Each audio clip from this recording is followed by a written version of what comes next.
जय श्री राम, जय बागेश्वर धाम। मेरा नाम अविनाश मिश्रा है और आज की वीडियो शुरू करने के पहले मैं एक चौपाई के साथ इस वीडियो को शुरू करना चाहूँगा। सिया राम मैं सब जग जानी, करूँ प्रणाम जोर जुग पानी। सभी में सिया राम की छवि देखते हुए, सभी में सिया राम को मानते हुए उनके चरणों में सत सत नमन करता हूँ। आज जो मैं आपके सामने वीडियो बना रहा हूँ वो बेसिकली जो अभी गुरु जी द्वारा लिखी गई एक पुस्तक का विमोचन हुआ है जिसका नाम है सनातन धर्म क्या है, उसके ऊपर ये वीडियो मैं बना रहा हूँ। अगर आपने उस पुस्तक को अभी तक नहीं पढ़ा है या आप उसके बारे में नहीं जानते हैं कि इसमें एक्चुअली में अंदर है क्या, तो आज मैं आपको शॉर्ट इस वीडियो के थ्रू आपको मैं बताऊंगा कि एक्चुअली उसके अंदर है क्या और आपको ये पढ़नी क्यों चाहिए।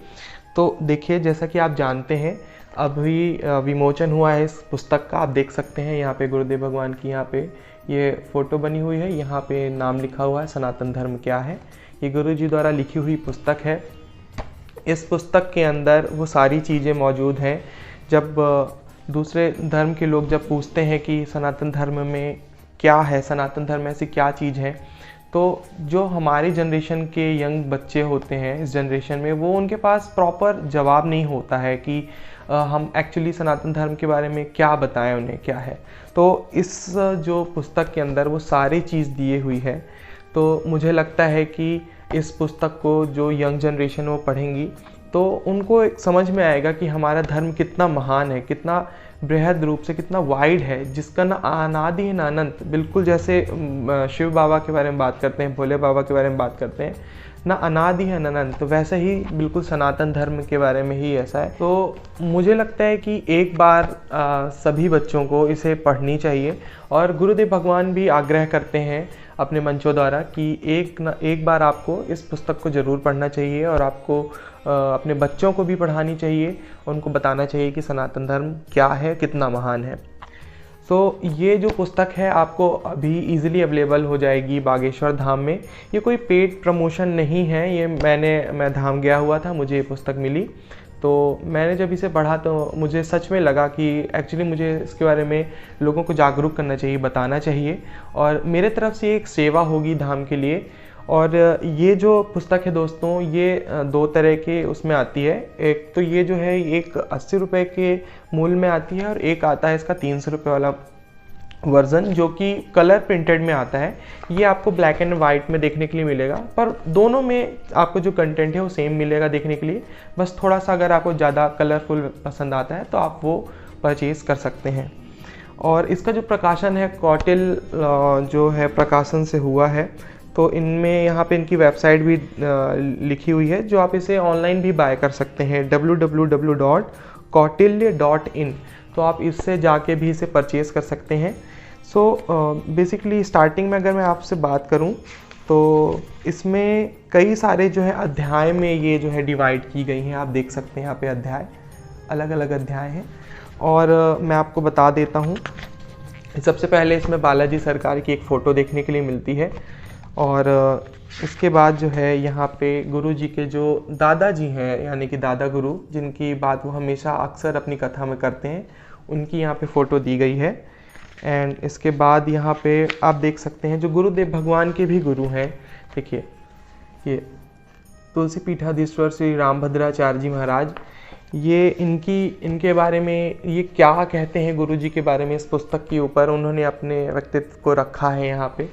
और यहाँ पे ऐसे ही कई संत हैं, जैसे मलूक पीठ वाले परम पूज्य श्री राजेंद्र दास जी महाराज, श्री विनोद बाबा जी महाराज बरसाना वाले, और इसके बाद बालक दास जी महाराज। इसके बाद यहाँ पे आप देख सकते हैं देवकी नंदन ठाकुर जी महाराज, जिसे अपना बड़ा भैया भी गुरु जी कहते हैं।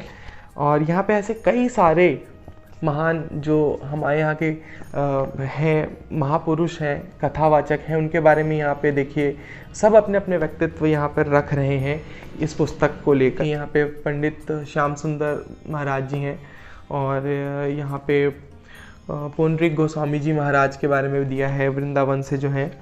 और ऐसे ही कई सारे हैं, सुतीक्ष्ण देवाचार्य जी महाराज हैं, श्री कृष्णचंद्र शास्त्री जी महाराज हैं, इसके बाद राघवाचार्य जी महाराज हैं अयोध्या धाम से, और अन्य अन्य कई सारे, जैसे आप देखते हैं ददरुआ धाम सरकार, अनिरुद्धाचार्य जी महाराज, और गुरु जी के छोटे जो भाई हैं परम पूज्य इंद्रेश जी महाराज, संजीव ठाकुर जी महाराज। तो कई सारे संतों ने अपने बारे इस किताब के बारे में अपना जो है मत रखा हुआ है। देखिए आप पढ़ सकते हैं। इस जब हम थोड़ा सा टर्न करते हैं तो ये जो है पेज ओपन होता है जिसका नाम है पुस्तक का परिचय। तो मैं आपको डिटेल वाइज बताता जाता हूँ कि इसमें क्या क्या है। तो पुस्तक के परिचय में आपको यहाँ पे अंदर सब कुछ मिलेगा कि एक्चुअली में अंदर पुस्तक में क्या क्या लिखा हुआ है। ओके, मैं आपको बताता चलता हूँ। तो आपको यहाँ पे पहले अध्याय में देखने के लिए मिल जाएगा सनातन धर्म की परिभाषा। सनातन धर्म क्या है, सनातन धर्म के प्रमुख ग्रंथ और सनातन धर्म का उद्देश्य क्या है। अन्य पंथों से तुलना भी की गई है इसमें अपने धर्म की। सनातनी होने के 5 लक्षण क्या है वो भी गुरुदेव भगवान ने लिखा है इसमें। सनातनी संस्कृति से जुड़े कुछ वैज्ञानिक तर्क, सनातन धर्म के मूल मंत्र, भारत भूमि और सनातन धर्म की प्रमुख विशेषताएं, हमारे राष्ट्र में गुरु का क्या महत्व है इसके बारे में लिखा हुआ है। सनातन धर्म में कर्मकांड, सनातन धर्म के चरित्र और इसके साथ ही साथ श्री बागेश्वर धाम के संकल्प क्या क्या हैं और बागेश्वर धाम के सूत्र, ये सब कुछ आपको इसमें देखने को मिलेगा। साथ में लेखक का परिचय, यानी कि जो बागेश्वर धाम सरकार पंडित धीरेन्द्र कृष्ण शास्त्री जी हैं उनके बारे में पूरा आपको डिटेल इसमें मिलेगा। उनकी माता जी के बारे में, उनके दादाजी के बारे में, हनुमान जी के बारे में, बागेश्वर महादेव के बारे में, सब कुछ आपको पीछे जाने के लिए मिलेगा। तो आइए पहले अध्याय में हम देखते हैं कि इसमें क्या पढ़ने के लिए हमें मिलता है।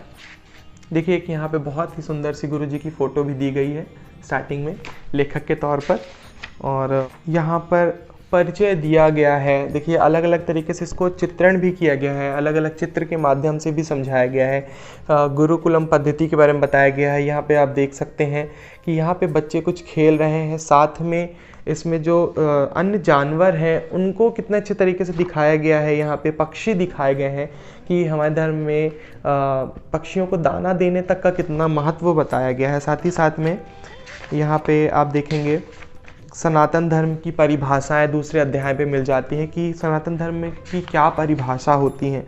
ठीक है, सबसे पहले यहाँ पे शॉर्ट में लिखा है जो प्राप्त है वही पर्याप्त है। तो देखिए यहाँ पर जो है उपनिषद के बारे में बताया गया है, आप देख सकते हैं, और यहाँ पे पुराणों के बारे में बताया गया है, श्रीमद् भागवत गीता के बारे में बताया गया है, शास्त्र क्या है उनके बारे में बताया गया है, समृद्ध ग्रंथ, धर्म ग्रंथ कौन कौन से उनके बारे में बताया गया है।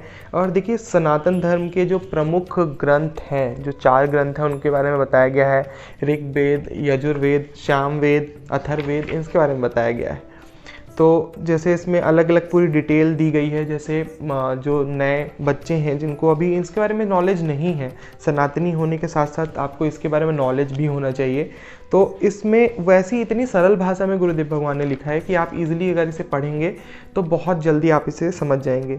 और एक बात मैं अपने एक्सपीरियंस से ये भी बता देना चाहता हूँ कि अगर आप किसी भी प्रकार से गुरुदेव भगवान से जुड़े हैं, किसी न किसी भाव से, जैसे आप कथा से जुड़े हैं, उनके आशीर्वचन सुनते हैं, उनका दरबार देखते हैं, तो कहीं ना कहीं गुरु जी ने आपको जो है इसमें जो सारी चीज़ें लिखी हैं वो अपने मंचों से कही हुई हैं पहले भी। तो अगर आप थोड़ी भी उनकी बात को अगर ध्यान से सुनते होंगे, अगर समझते होंगे, तो आप इस पुस्तक में लिखी हुई बातों से बहुत जल्दी कनेक्ट कर पाएंगे। जिसमें वही सारी चीज़ें लिखी गई हैं जो गुरुदेव भगवान कई बार अपने मंचों से बोलते हैं।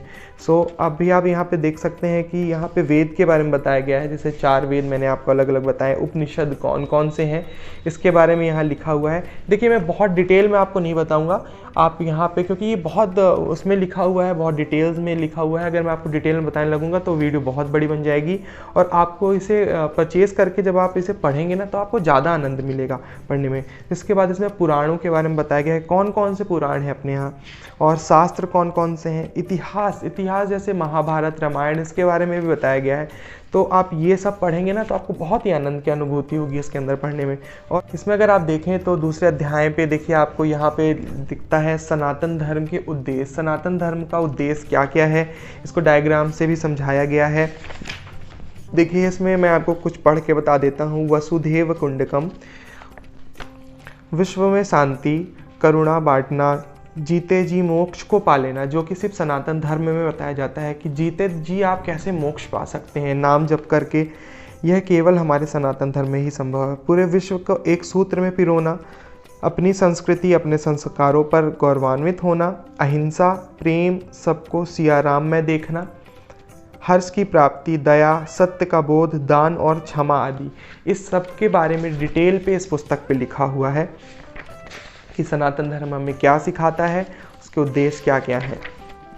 देखिए इसमें आगे बताया गया है जीवन शैली पे, जड़ से, चेतना से, प्रकृति से, वृक्षों से, पत्थरों से, मतलब हमारे यहाँ हर एक चीज़ के बारे में बताया गया कितने डिटेल से कि हमारे यहाँ जल हो, वृक्ष हो, नदियाँ हो, जानवर हो, सबसे प्रेम करना सिखाया है, सबसे किसी न किसी को भगवान तुल्य, भगवान का रूप मान के उनको पूजनी बताया गया है। फिर वह चाहे हाथी रूप में भगवान गणेश जी को मानना हो, है ना, या स्वान रूप में भैरव बाबा को मानना हो, बजरंगबली को चाहे आप हनुमान जी को वानर के रूप में मान लीजिए। तो हर जानवरों से कहीं ना कहीं कनेक्ट करने में कनेक्ट कर हमारे सनातन धर्म को बताया गया है कि मतलब जानवरों में भी आप देख से, जैसे आप नंदी देखते हैं भोले बाबा से, उसे जोड़ के बताया गया है। तो हर हमारे यहाँ भगवान भी जो बताए गए हैं आपको, शिव शक्ति दोनों में आपको देखने के लिए मिलेगा कि हमारे यहाँ स्त्री पुरुष दोनों की इक्वलिटी, पहले से जेंडर इक्वलिटी का जो चल रहा है, आज जाके लोग इसके ऊपर बात करते हैं, पर हमारे सनातन धर्म में पहले से इसके ऊपर पूरी डिटेल में लिखा भी गया है, बात भी की गई है, स्पष्ट भी है। देखिए यहाँ पे चित्रण के द्वारा भी बताया गया है। यहाँ पे देखिए लोग ये वृक्ष की पूजा करते हुए, पीपल की और वट के वृक्ष की पूजा करते हुए दिखाया गया है। तो इसके बारे में बताया गया है। तुलसी के बारे में बताया गया है कि तुलसी में वृक्ष लगाना चाहिए, क्यों लगाना चाहिए, उसके मेडिसिनल बेनिफिट्स क्या क्या हैं, सूर्य को अर्घ अपन क्यों देते हैं। तो साइंटिफिक तौर पे भी इसको बताया गया है, वो मैं आपको डिटेल में आगे बताऊंगा। और यहाँ पर देखिए दूसरे अध्याय में बताया गया है अन्य पंथों से तुलना की गई है, डिफरेंट क्या है हमारे धर्म पे। यहाँ पे आप देखिए चित्रण के द्वारा बताया गया है कि हमारे धर्म में वही जानवरों को जो है पूजनीय बताया गया है, दूसरे धर्म में यहाँ पे उनकी बलि दिखाई जा रही है, बलि देते हुए। तो हमारे धर्म में जो है अहिंसा ही परमो धर्म का जो है ज्ञान दिया गया है। देखिए सनातन धर्म एक धर्म है और इसमें अन्य पंथों के बारे में लिखा है। अन्य पंथ धर्म नहीं, सिर्फ पंथ है, मजहब है, संप्रदाय है। सनातन धर्म की स्थापना किसी व्यक्ति ने नहीं की। सनातन धर्म सदा से था, सदा है और सदैव रहेगा। अन्य पंथ किसी व्यक्ति विशेष द्वारा स्थापित एक विश्वास प्रणाली है। अनेक पंथ आए और चले गए क्योंकि वह स्वार्थ उद्देश्यों की पूर्ति के लिए बनाए गए थे। तेल खत्म सो खेल खत्म। तो ऐसी ही कई सारी चीज़ें आपको इसमें पढ़ने के लिए मिलेंगी और आप डिफ्रेंशिएट आराम से कर सकते हैं दूसरे धर्म को अपने धर्म से। देखिए जैसे एक इसमें बात बहुत अच्छी लिखी हुई है, सनातन धर्म में विवाह एक संबंध है, अनुबंध नहीं। और अन्य पंथों में आप वही देखेंगे तो विवाह केवल एक कॉन्ट्रैक्ट बेस पे होता है, एक अनुबंध है। तो ऐसी चीज़ें आपको देखने के लिए मिलेंगी इसमें आगे। देखिए इसमें अगले अध्याय पे बताया गया है कि सनातनियों के 5 लक्षण, सनातनी होने के 5 लक्षण क्या क्या हैं। तो इसमें डिटेल से आपको बताया गया है, इसमें डायग्राम इसमें भी बना हुआ है, इसमें अंदर बताया गया है, मैं आपको बता देता हूँ। सबसे पहले इसमें बताया गया है मस्तक पर तिलक, मस्तक पर तिलक धारण करना, सिर पर शिखा रखना और गले में कंठी माला धारण करना, जैसे कि हम ये कंठी माला तुलसी की धारण करते हैं, रुद्राक्ष की धारण करते हैं आदि आदि। हाथ में कलावा या मौली का होना, जैसे कि आप देखते हैं ये हम पहनते ही हैं। और अपने भारतीय परिधान धोती कुर्ता।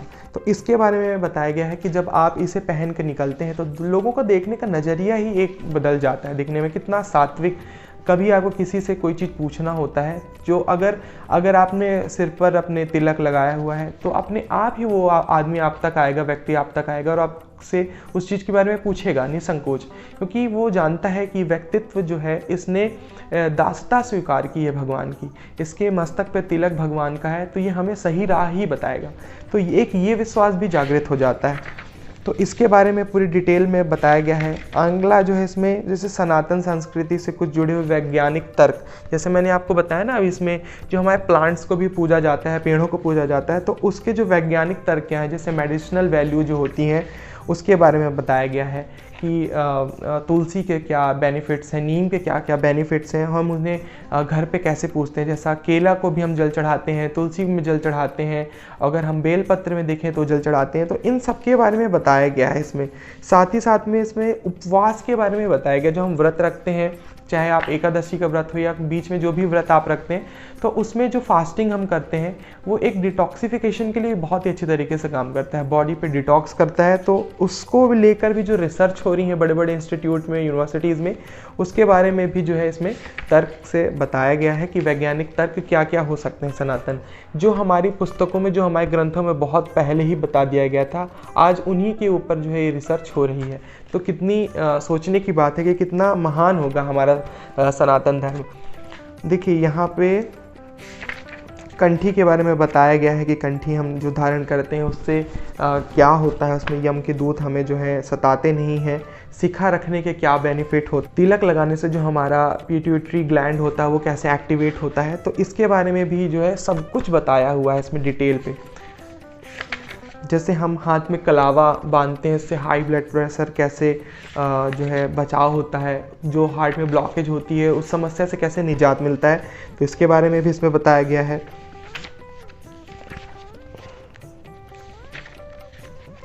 इसके बाद इसका दूसरा अध्याय देखने के लिए मिलता है सनातन धर्म के मूल मंत्र। तो इसमें सनातन धर्म के मूल मंत्र क्या क्या हैं ये भी डायग्राम द्वारा इसमें बताया गया है। देखिए इसमें जो सनातन धर्म के मूल मंत्र इसमें 4 तरीके से बताए गए हैं। सत्य, अहिंसा, त्याग और परोपकार। हमेशा सत्य बोलना, अहिंसा, किसी भी जीव के ऊपर दया करना, और इसमें त्याग, जैसे भगवान भरत ने राम जी के लिए कितना त्याग किया था, उनके वनवास जाने के बाद भी उन्होंने खुद भी जो है एक वनवासी का ही जीवन व्यतीत किया, त्याग किया, उनकी चरण पादिका को रख कर उसे पूज करके उन्हें स्थापित करके ही अपना राज चलाते थे। और परोपकार, जैसे कोई दीन दुखी है, गरीब है, अंधा है, लाचार है, तो उन सबों की मदद करना हमारे धर्म में बताया गया है। इसके बाद इसमें दूसरा अध्याय आता है सनातन धर्म के मूल मंत्र।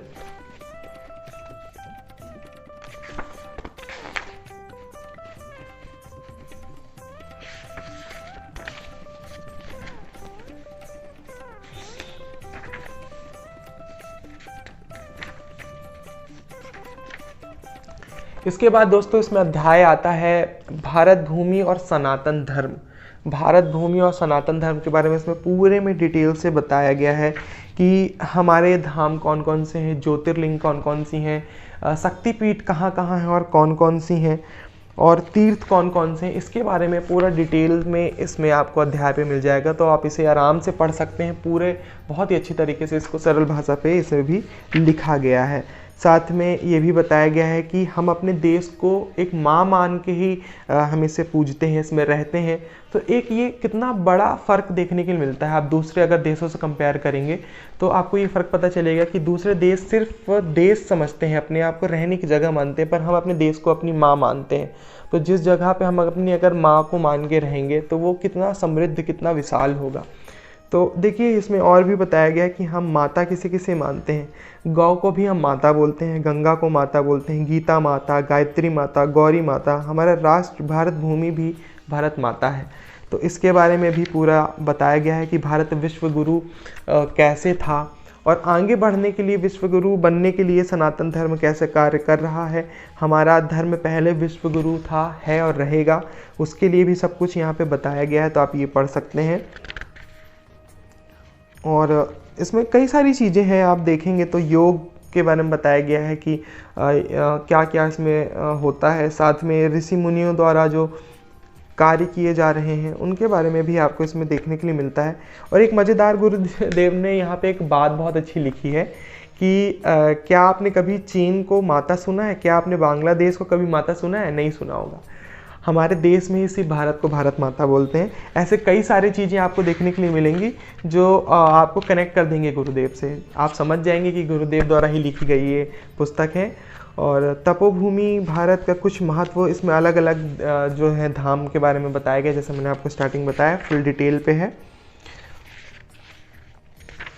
यहाँ पे अलग अलग संस्कार के बारे में भी बताया गया है, जनेऊ संस्कार, यहाँ पे गर्भधारण संस्कार, अलग अलग जो है नामकरण संस्कार, अन्नप्राशन संस्कार, और यहाँ पे कर्ण भेद संस्कार, अलग अलग संस्कार के बारे में बताया जो हमारे जीवन में जो अलग अलग संस्कार होते हैं। और जैसे इसमें लास्ट में विवाह संस्कार, अंतिम संस्कार, सारे मतलब हमारा धर्म कितना विशाल है जिसमें अंतिम संस्कार यानी कि मृत्यु को प्राप्त करने के बाद भी हम उसे एक संस्कार के तौर पे देखते हैं। इसके बाद इसमें अध्याय आता है सनातन धर्म की प्रमुख विशेषताएं। सनातन धर्म की प्रमुख विशेषताएं क्या क्या हैं, तो आइए वो भी जानते हैं। इसमें बताया गया है सनातन धर्म की पहली विशेषता है दया, क्षमा, विनम्रता, सहनशीलता और परोपकार। तो इसके बारे में भी आपको पूरी डिटेल मिल जाएगी अंदर देखने के लिए कि परोपकार क्या होता है। इसको बच्चे खास करके गुरुदेव भगवान ने इसको पूरा बच्चों के लिए भी बोला है कि इसे एक बार वो पूरा पढ़ें, उनके गार्जियन के सामने पढ़ें या गार्जियन उन्हें समझाएं, तो आप देखेंगे कि उनके अंदर भी एक व्यक्तित्व की अलग से जो है बदलना स्टार्ट हो जाएगा, उनका एक व्यक्तित्व बदलना, सनातन धर्म को देखने का एक नज़रिया बदलने लगेगा। इसमें कैसे हम क्षमा, प्रेम भावना जागृत करते हैं दूसरे के लिए, विनम्र, परोपकारी कैसे बने, इस सब चीज़ के बारे में हमारे सनातन धर्म में बात बहुत पहले से की गई थी और वही इस चीज़ में लिखा गया है। हमारे राष्ट्र में गुरु का महत्व इसमें अलग दूसरा अध्याय है, तो ये इस बारे में हमारे राष्ट्र में गुरु का क्या महत्व है। गुरु जो है, गुरु गोविंद होता है, उसके बारे में यहाँ पे पूरा लिखा गया है कि हमारे राष्ट्र में गुरु का क्या क्या महत्व है। गुरुर् ब्रह्मा गुरुर्विष्णु गुरुर्देवो महेश्वरा गुरुर साक्षात परम ब्रह्म तस्मै श्री गुरुवे नमः। तो इसके बारे में पूरा इसमें लिखा हुआ है कि माता पिता भी एक गुरु हैं और जो माँ होती है वो पहले गुरु मानी जाती है, माता पिता, उसके बारे में इसमें लिखा हुआ है। और इसमें गुरुजी ने आज के हिसाब से भी लिखा हुआ है कि माता यानी कि ब्रह्मा, पिता यानी कि विष्णु और गुरु यानी कि महेश। तो यानी कि जी फॉर जनरेटर, यानी कि जो जन्म देने वाला होता है, वहीं पे इसे डिफाइन किया गया है। G for generator, O for operator and D for destroyer. तो इसमें तीनों के बारे में बताया गया है, आप इसे डिटेल से आगे पढ़ सकते हैं। इसमें जो दूसरा अध्याय आपको देखने के लिए मिलता है वो है सनातन धर्म के कर्मकांड। कौन कौन से सनातन धर्म में कर्मकांड होते हैं इसके बारे में भी फुल डिटेल में आगे बताया गया है कि प्रार्थना, ध्यान, दान और यज्ञ हवन करना, ये सब कैसे हमारे यहाँ होता है, ये सब के बारे में बताया गया है। इसमें भी डायग्राम दिया हुआ है कि हम प्रार्थना कैसे करते हैं मंदिरों में, देवालय में जाकर या गुरुओं के सामने, अपने माता पिता के सामने, या ध्यान लगाने की पद्धति, तो उसके बारे में भी इसमें आगे लिखा हुआ है। दान करना, दान करने से कितना पुण्य की प्राप्ति होती है, इसके बारे में भी लिखा हुआ है। यज्ञ हवन करने से कितने पुण्य की प्राप्ति होती है, इन सब के बारे में भी लिखा है। इसके बाद जो हम अध्याय देखने के लिए मिलता है, पढ़ने के लिए मिलता है, वो है सनातन धर्म के चरित्र। इसमें बालाजी सरकार की यहाँ पे देखिए कितनी प्यारी यहाँ पे एक तस्वीर बनी हुई है। तो यहाँ पे चरित्र के बारे में बताता है। इसमें भी चरित्र में दर्शाया गया है भगवान को, जो सबरी की बेर खाते हुए, एक सबरी जो दिखाई गई, एक तुक्ष जो गरीब महिला थी, वो भगवान के इंतजार में कितने सालों तक रही, और जब भगवान उसे प्राप्त हुए तो भगवान ने उसके जूठे बेर खाए। एक परम सच्चिदानंद परमात्मा होके, परम पिता परमात्मा होके भी, परम ब्रह्म होके भी उन्होंने उनके जूठे बेर खाए। तो इसके बारे में डिटेल पूरी लिखी हुई है कि स्वभाव, व्यक्तित्व कैसा होना चाहिए, व्यक्तित्व श्री राम जैसा होना चाहिए। श्री कृष्ण के बारे में इसमें बताया गया है। अपने सखा से देखिए यहाँ पे उनके चरण धोते हुए सुदामा जी के पूरे बताया गया है। डिटेल से आप इसे पढ़ेंगे तो आपको बहुत ही अच्छा लगेगा। भगवान शिव से हम क्या सीख सकते हैं, भगवान हनुमान जी से क्या क्या सीख सकते हैं, वो सब कुछ बताया गया है। इसमें बैलेंस बताया गया है कि बुद्धि भी थी हनुमान जी के पास, बल भी था, तो बुद्धि और बल जिसके पास दोनों बैलेंस में होता है तो वो कितना अच्छा होता है। आज के टाइम पे लोगों के पास बुद्धि होती है तो बल नहीं होता, बल है तो बुद्धि की कितनी कमी होती है। तो अगर आपके पास अगर एक बल भी है, बुद्धि भी है, दोनों इक्वल मात्रा पे है, तो आप तो अलग ही लेवल पे पहुंच जाएंगे। देखिए इसमें कई सारे प्रहलाद की कहानी भी बताई गई है। माता अनसुईया कौन थी, उनके द्वारा अलग अलग जो इसमें उनकी डिटेल दी गई हैं। ये माता से कैसे उनकी भेंट हुई, सीता माता से, ब्रह्मा विष्णु महेश को उन्होंने कैसे अपना बालक रूप में बना लिया अपने पतिव्रता शक्ति के कारण। तो ये सब कुछ इसमें लिखा हुआ है। मीराबाई के बारे में बताया गया है। और इसके बाद हम देखें तो इसमें बागेश्वर धाम के संकल्पों के बारे में बताया गया। आप यहाँ पे देख सकते हैं ये कैंसर अस्पताल जो अभी ये बन रहा है, गुरुदेव भगवान का जो ये एक संकल्प लिया हुआ है, तो इसके बारे में भी पूरी डिटेल दी है कि बागेश्वर धाम में कौन कौन से संकल्प हैं जो चल रहे हैं निरंतर। तो बागेश्वर धाम में अन्नपूर्णा भंडारा चलता है, हजारों श्रद्धालु जिसमें निःशुल्क प्रतिदिन भंडारा पाते हैं। धाम की चढ़ोतरी से निर्धन बेटियों, बेसहारा बेटियों का कन्या विवाह किया जाता है। और कैंसर हॉस्पिटल आदिवासियों के मध्य में कथा, जैसे आदिवासी जो कुछ ऐसे बीहड़ क्षेत्र हैं जहाँ पे कन्वर्जन ज़्यादा हो रहा है या वो ऐसे उससे बिलोंग करते हैं कि वो कथा नहीं करा सकते या उन लोगों के बीच तक नहीं आते, तो गुरुदेव भगवान उन तक जाके वो कथा भगवान की कथा सुनाते हैं उन तक, कि वो भी सनातनी से जुड़ के रहें।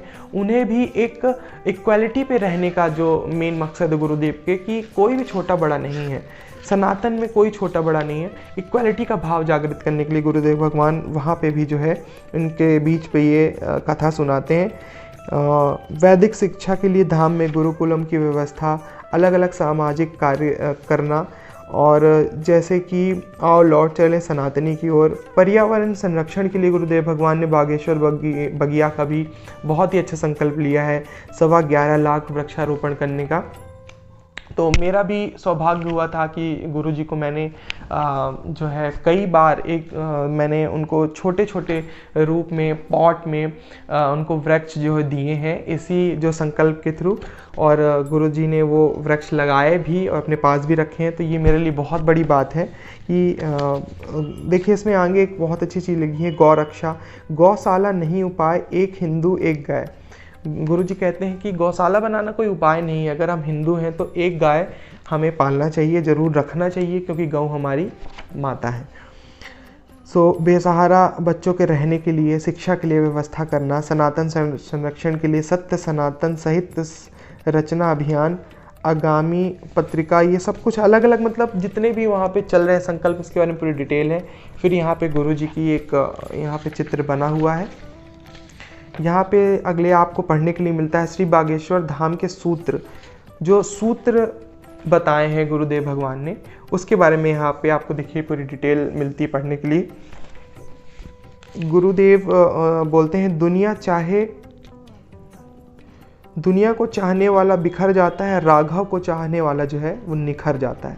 कथा व्यथा मिटाती है।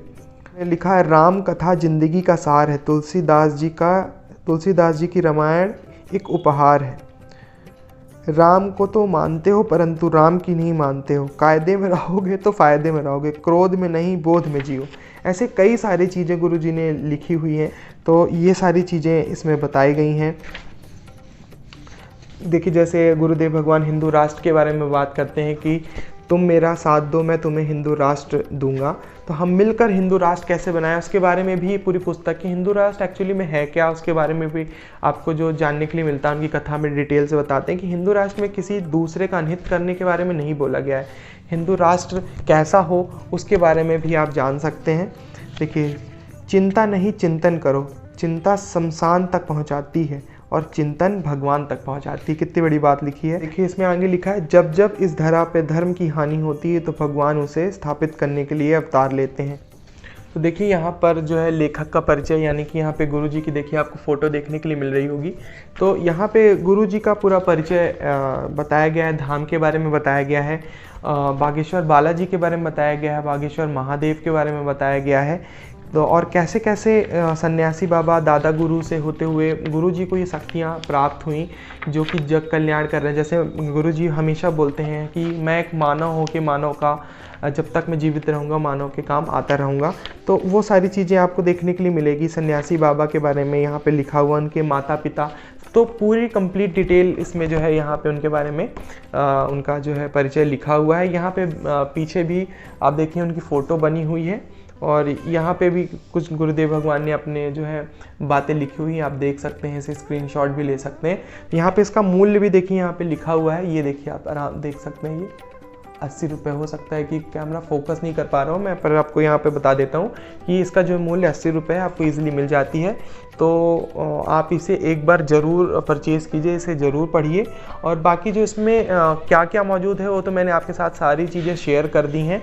और मैं एक चीज़ और बताना चाहूँगा कि गुरुदेव भगवान का जो है संकल्प भी एक और है इसे लेकर, कि जो बच्चे इसे अध्ययन कर रहे हैं, जैसा कि स्कूलों में आप देखते होंगे ना कि सरस्वती ज्ञान परीक्षा होती है, उसी प्रकार गुरुजी जो है आगे चलकर जो बच्चे इस पुस्तक को लेते हैं या पढ़ते हैं, अध्ययन करते हैं, इसका ज्ञान अर्जित करते हैं, तो इसे लेकर आगे ना इसकी भी एक जो है सनातन धर्म क्या है इसके ऊपर भी एक परीक्षा कराई जाएंगी स्कूलों में, और उसके हिसाब से जो बच्चों का चयन किया जाएगा, उन्हें जो है पुरस्कार किया जाएगा, उन्हें पुरस्कृत किया जाएगा, उसका वितरण किया जाएगा गुरुदेव भगवान द्वारा।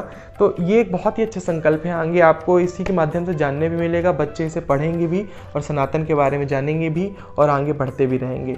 सो ये छोटी सी एक मैं आपके साथ वीडियो शेयर किया था इस पुस्तक के ऊपर। आपको ये वीडियो कैसी लगी? अगर अच्छी लगी हो तो प्लीज़ वीडियो को जो है लाइक कीजिएगा, और जिनके तक अभी ये खबर नहीं पहुंची है या जो इस पुस्तक को लेना चाहते हैं, जानना चाहते हैं कि इस पुस्तक में क्या है, आप इसे शेयर कर दीजिएगा। तब तक के लिए जय श्री राम, जय बागेश्वर धाम।